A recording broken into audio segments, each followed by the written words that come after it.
I work for Pretrial Services. I started in July of 2005 and I left in February of 2007. I was a pretrial investigator. What I have been doing is creating the pretrial program here in New Orleans. So in that regard, I have some familiarity with bringing the principles of pretrial services to a new environment and perhaps some might say to some extent a foreign environment. We have now a functioning system in the city of New Orleans where the focus of the first detention decision after arrest, at least for felony cases, is on what risk is posed by the defendant, the risk being the risk of reoffending if released and the risk of failing to come to court when required if released. So after getting all of that information from both the defendant and the various databases, we put that together in a report as well as a risk assessment instrument which assigns a weight to various factors in the criminal history and in the residential stability of the individual and comes out with a score.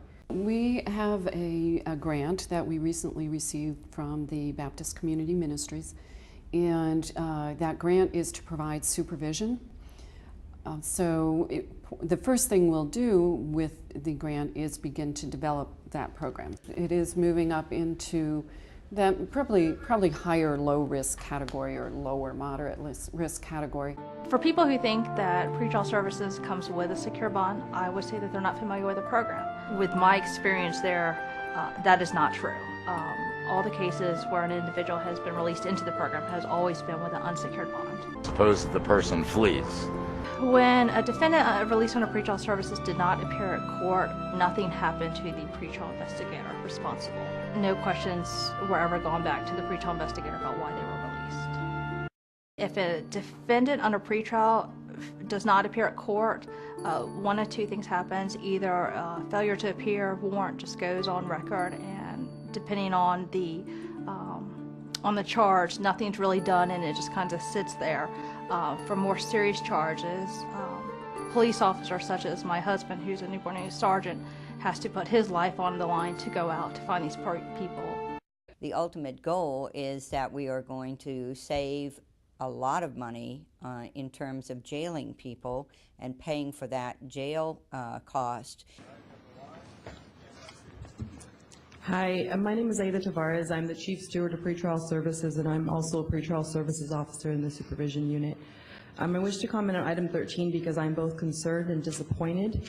I believe the right thing to have done before putting this item on the agenda would have been to meet with SEIU 521 to discuss any concerns regarding pretrial services.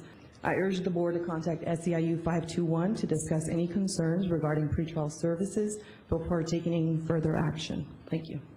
Pretrial serves to assess those accused of crimes and recommend whether they should be detained in jail or released prior to the court date. But at this time in our budget crisis, it's time to look at and see how these functions can be absorbed into existing departments who have similar expertise and risk assessment. Most counties across California, the functions of the office are usually in the probation department or in our case in the Department of Correction. Like I said, there's been no audits in 1972, about 40 years ago, almost as long as I've been alive. I'm a little taken back by the comments because we do referrals all the time, and what we want to do with the referrals is gather information, have the administration talk to the departments and everybody else to find out whether this is a doable thing. So, I support you, George. I think you're right, and we should be looking at every aspect of our business here to make sure that it's effective and efficient.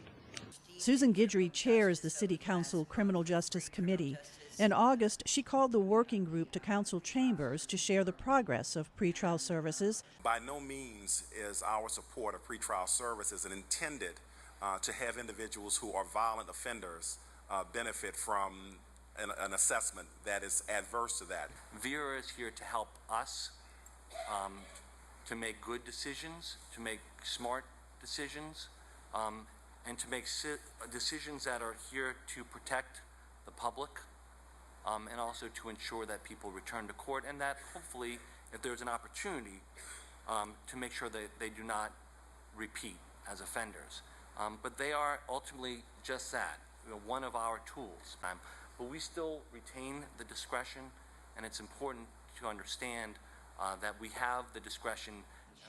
I urge the board to contact SEIU 521 to discuss any concerns regarding pretrial services before taking any further action. Thank you. I left because there became political pressure to alleviate the overcrowding of the jail, and their solution was to go to pretrial and ask pretrial to start releasing more people that we would not have normally released.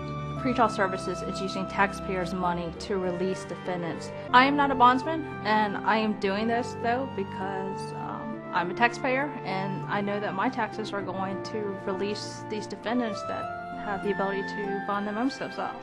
And frankly, the taxpayer can't afford any more burdens. Our governments, from the local all the way up to the federal level, are just wasting our future.